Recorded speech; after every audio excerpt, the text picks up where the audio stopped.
ایک بادشاہ کشتی میں بیٹھ کر دریا کی سیر کر رہا تھا۔ کچھ درباری اور چند غلام بھی ساتھ تھے۔ ان میں ایک غلام ایسا تھا جو پہلے کبھی کشتی میں نہ بیٹھا تھا، اس لیے وہ بہت خوفزدہ تھا اور ڈوب جانے کے خوف سے رو رہا تھا۔ بادشاہ کو اس کا اس طرح رونا اور خوفزدہ ہونا بہت ناگوار گزر رہا تھا، لیکن غلام پر منع کرنے اور ڈانٹنے ڈپٹنے کا بالکل اثر نہ ہوتا تھا۔ کشتی میں ایک جہاں دیدہ اور دانا شخص بھی سوار تھا۔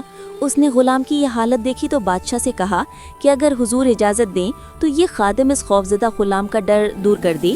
بادشاہ نے فوراً اجازت دے دی اور دانشمند شخص نے غلاموں کو حکم دیا کہ اس شخص کو اٹھا کر دریا میں پھینک دو۔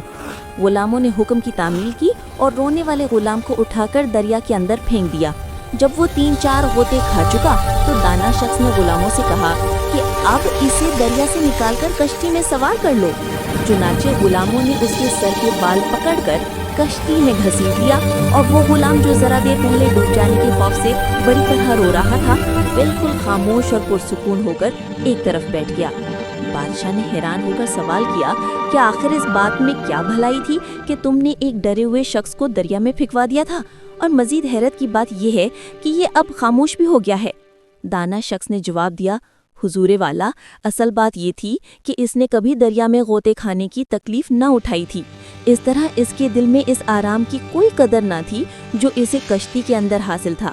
اب ان دونوں کی حقیقت اس پر روشن ہو گئی اور خاموش ہو گیا۔